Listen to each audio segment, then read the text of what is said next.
Assalamu alaikum, my dear students of prep class. It's a time for read and write the names of the fruits.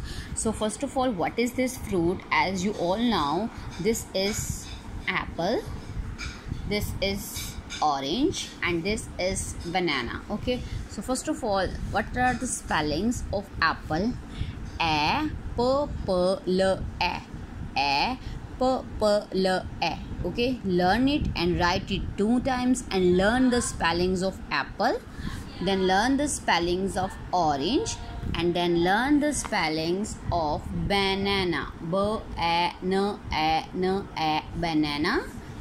O, r, an, n, j, a, orange. Okay, or we will use the soft sound of j.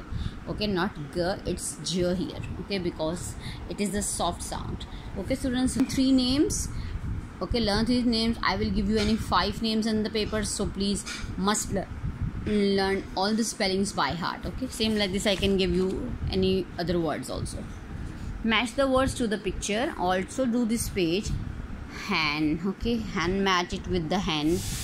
Net match with the net. Okay, now what is this?